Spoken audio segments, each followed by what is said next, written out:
High friends welcome to my YouTube channel. आज আমি আবার একটা নতুন ট্যুরে চলে এসেছি।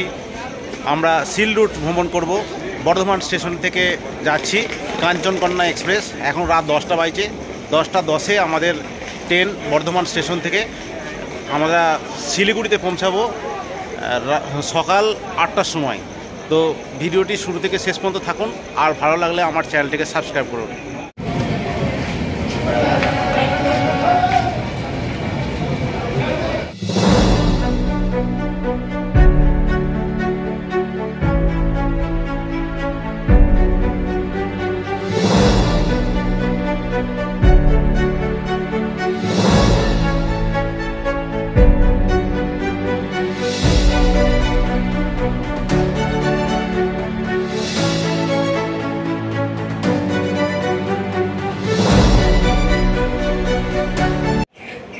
শিলিগুড়ি স্টেশনে নেমে গেলাম।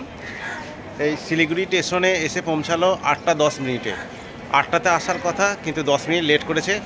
তো আমাদের বাইরে ড্রাইভার ওয়েট করছে। আমাদের ড্রাইভারের সঙ্গে আমরা আজকে নাইট স্টে করবো রাড়াথাং। এই শিলিগুড়ি স্টেশন থেকে রাড়াথাংয়ের দূরত্ব 95 কিলোমিটার মতো। পথের পাহাড়ের অপরূপ দৃশ্য আপনাদেরকে অবশ্যই দেখাবো, আর যে লোকাল সাইট সিনগুলো আছে যেতে যেতে যা দৃশ্য সেই দৃশ্যগুলো দেখাবো। সঙ্গে থাকুন, অবশ্যই ভালো লাগবে। চেপে পড়লাম গাড়িতে। আমরা রাড়াথাংয়ে হোমস্টে বুক করা আছে। রাড়াথাং হোমস্টেতে আমরা নাইট স্টে করবো। তো যাওয়ার পথের দৃশ্য দেখাবো, দেখাচ্ছি।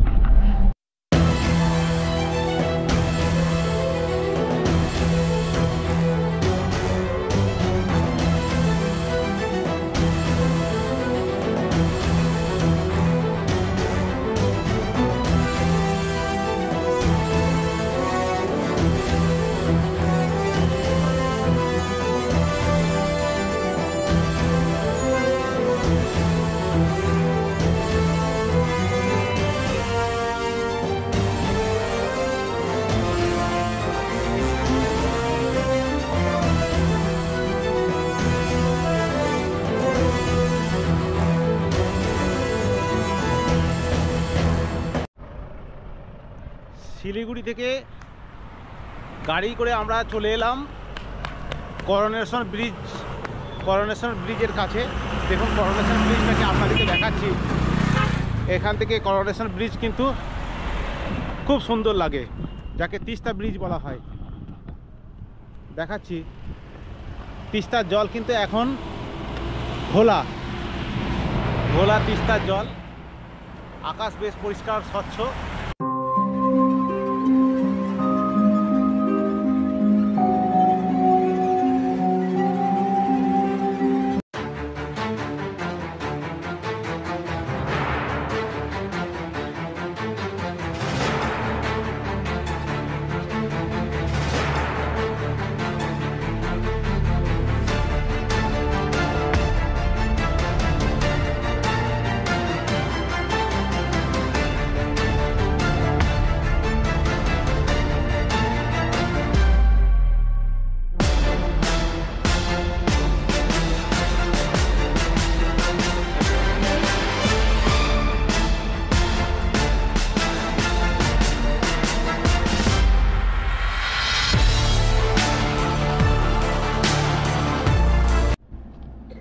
প্রায় 55 কিলোমিটার পথ আমরা চলে এলাম এই তিস্তা ব্রিজের।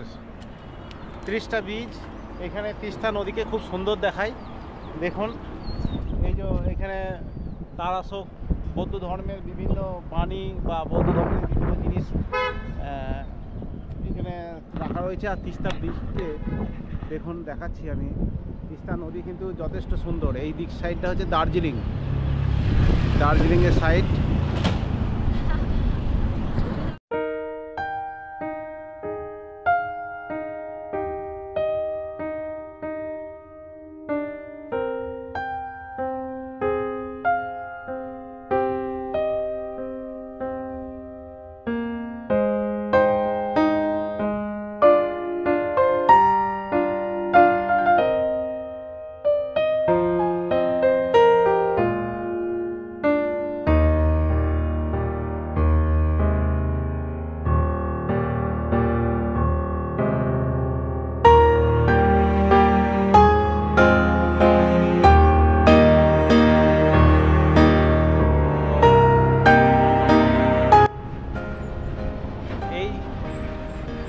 নদী খুব কিন্তু এখানে থেকে ভীষণ সুন্দর।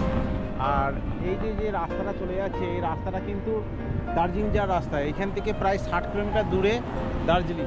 এই রাস্তাটা চলে যাচ্ছে এই রাস্তাটা চলে যাচ্ছে দার্জিলিংয়ের দিকে। আর এদিকে আমরা যাব সিল রুট। এই সাইডটা হচ্ছে সিল রুট। এই দিকটা কিন্তু বেশ সুন্দর।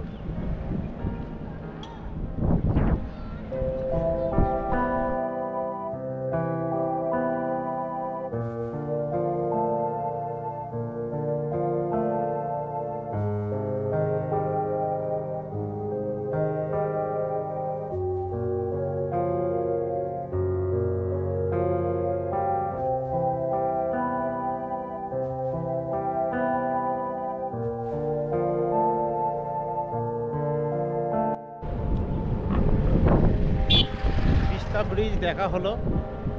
তিস্তা ব্রিজ কিন্তু বেশ সুন্দর এবং জল এখনো ঘোলা জল। আর এখানে যে সৌন্দর্য, পাহাড়ের যে সৌন্দর্য, সেই সৌন্দর্য কিন্তু বেশ সুন্দর। তিস্তা নদীকে সুন্দর করে দেখতে হলে এই তিস্তা ব্রিজের উপর দিয়ে হাঁটতে হবে।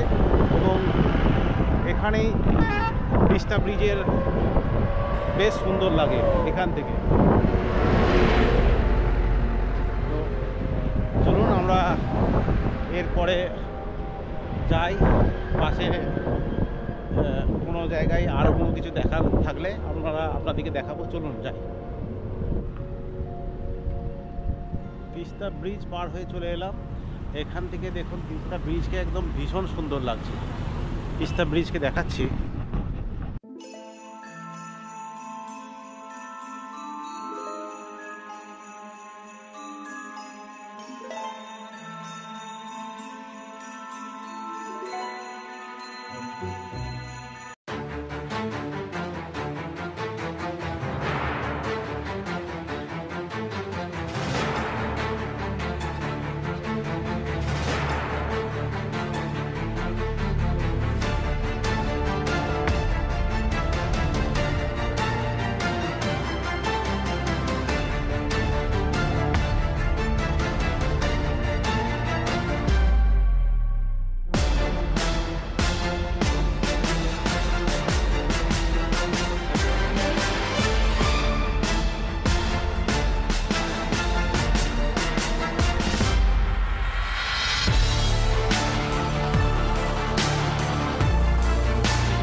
রংপো পৌঁছে গেলাম আমরা, অর্থাৎ সিকিমে প্রবেশ করে গেছি। সিকিমের দেখুন, বেঙ্গলের থেকে সিকিম একটু যেন বেশি চকচকে এবং রাস্তাঘাটও যেন বেশি ভালো।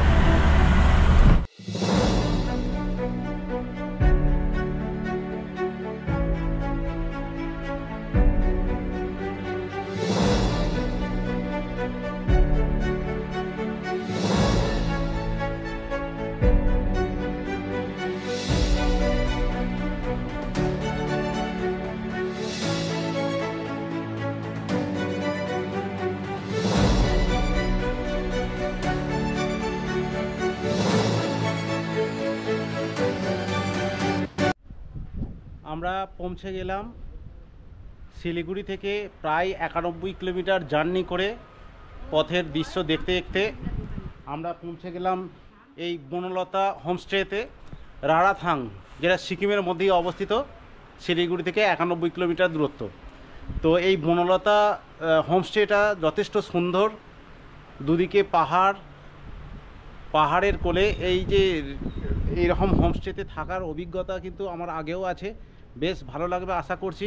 বেশ সাজানো গোছানো, দেখুন এখানে কত সুন্দর ডেকোরেশন করা আছে, সুন্দর ফুল।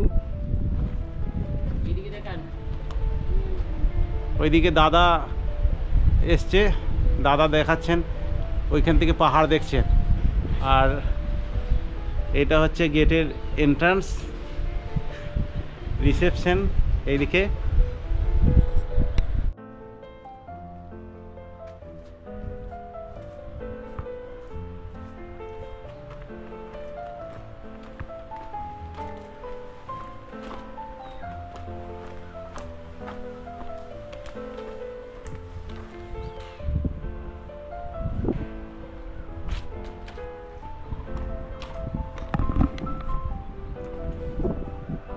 বেশ সামনেটা ফুলের কাজ আছে, প্রচুর পরিমাণে ফুলের টব এবং ফুল, বিভিন্ন ধরনের ফুল লাগানো আছে।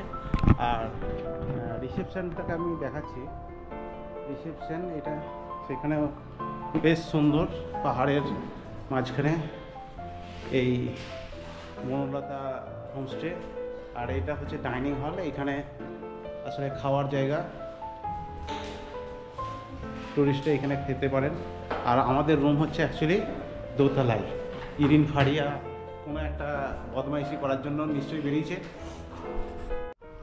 এই হোমস্টেটা দেখুন বেশ ফুল দিয়ে তো সাজানো আছে, তার সঙ্গে দেখুন বাচ্চাদের খেলার জন্য, জাম্পিংয়ের জন্য এরকম ব্যবস্থা আছে। কিন্তু এই যে জাম্পিং কিন্তু ফ্রি নয়, যত খুশি লাফাতে পারে 50 টাকা দিয়ে, 50 টাকা দিয়ে। ইরিন ফারিয়া খুব এনজয় করছে, লাফাচ্ছে। ইরিন, কেমন লাগছে হোমস্টেটা? খুব ভালো, এত সুন্দর আমি কোনোদিনও ভাবতে পারিনি এত সুন্দর খাওয়া দাওয়াও আছে, তাই জন্য। আচ্ছা, বেশি লাফালাফি করলে কালকে বরফ দেখবে কি করে?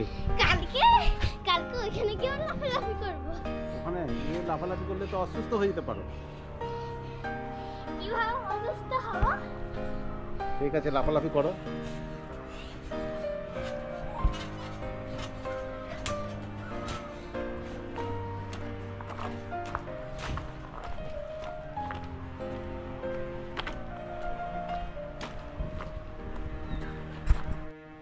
এই হচ্ছে রিসেপশন, সেই রিসেপশনেই সমস্ত ডকুমেন্টস জমা দিয়ে আমাদেরকে ভেতরে প্রবেশ করতে হয়েছে। আর আমাদের রুম হচ্ছে দোতলায়, 6, 7, 8। তো আমি উপরে উঠে দেখাচ্ছি। দোতলায় উঠে গেলাম। দোতলার এইটা একটা বসার ওয়েটিং রুম।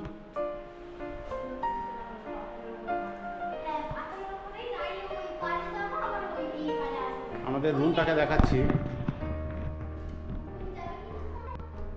আমাদের রুম নম্বর হচ্ছে 7, 8, 9। আমার রুম হচ্ছে 8 নম্বর রুম। তো 8 নম্বর রুমটা ভেতরটা দেখাচ্ছি। দেখা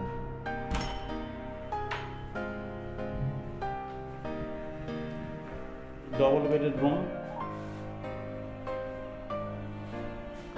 দেখুন একটা ওয়ার্ডরোব আছে জামা কাপড় রাখার জন্য।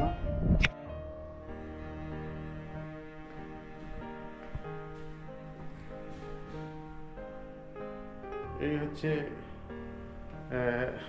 রুমের সাইজটাও বেশ যথেষ্ট বড়, বেশ স্পেস আছে, অনেকটা স্পেস আছে। আর একটা জিনিসপত্র রাখার জন্য এই যে প্লাইয়ের একটা আছে, ওয়ার্ডরোব আছে। আর হচ্ছে এখানে এক্সট্রা যে ব্ল্যাঙ্কেট, যদি প্রচণ্ড শীত লাগে এক্সট্রা ব্ল্যাঙ্কেটও রাখা আছে এখানে। আর সবচেয়ে ব্যাপার হচ্ছে যে এখানে যে জানালাটা, সেই জানালা থেকে কিন্তু পাহাড়ের দৃশ্য বেশ ভালো দেখা যায়। আমি দেখাচ্ছি পাহাড়ের দৃশ্য, জানালাটাকে খুলে আমি দেখাচ্ছি। দেখুন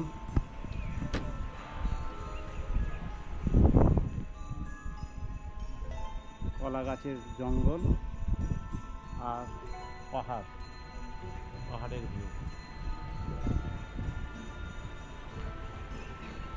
বেশ সুন্দর।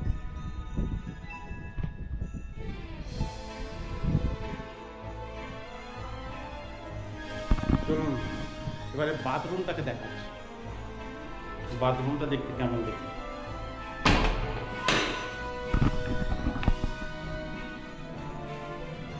বাথরুমে কোমোড আছে বেশ সুন্দর, বেসিন, আয়না, যেটা অত্যন্ত প্রয়োজনীয় জিনিস সেটা হচ্ছে গিজার।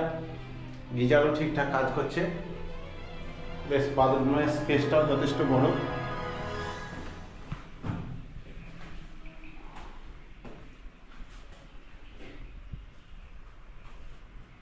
রুমের ডেকোরেশন কিন্তু বেশ সুন্দর। আপনারা যদি সিল্ক রোডে বেড়াতে আসেন তাহলে এই বনলতা হোমস্টেতে থাকতে পারেন, আপনাদের ভালোই লাগবে। এই বনলতা হোমস্টেতে থাকার জন্য প্রতিজন 1000 টাকা করে লাগে, প্রতিজনের থাকা এবং খাওয়া। এর মধ্যেই আছে লাঞ্চ, ডিনার, ব্রেকফাস্ট, টি, সকালের ট্রি এবং সন্ধ্যাবেলার স্ন্যাক। তো এই 1000 টাকার জনপ্রতিতে আপনারা এত সুন্দর পাহাড়ি পরিবেশে থাকতে চাইলে আপনারা বনলতা হোমস্টে চয়েস করতে পারেন, বেশ ভালো লাগবে।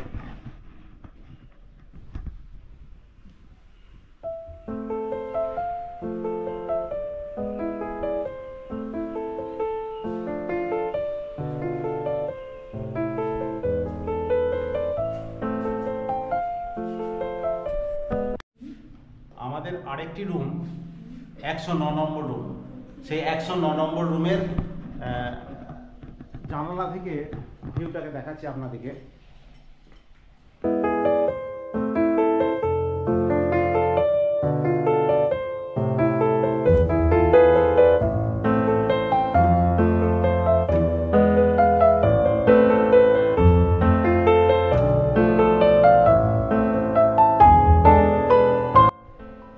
দোতলা উঠতেই একটা বসার জন্য সুন্দর জায়গা আছে, দেখুন স্পেস আছে, ডাইনিং স্পেস বসার জন্য।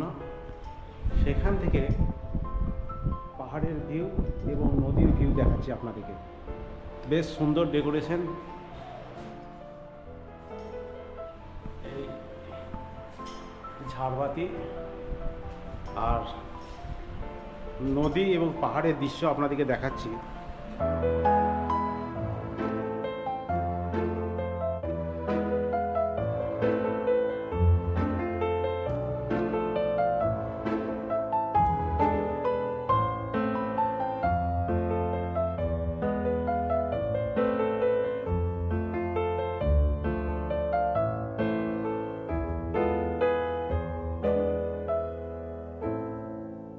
আজ এই পর্যন্তই।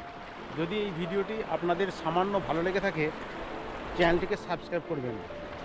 আর ইতিমধ্যে আমার চ্যানেলটিকে যারা সাবস্ক্রাইব করেছেন তাদের অসংখ্য ধন্যবাদ জানাই। ভিডিওটি শেষ পর্যন্ত দেখার জন্য আপনাদের সকলকে অসংখ্য ধন্যবাদ।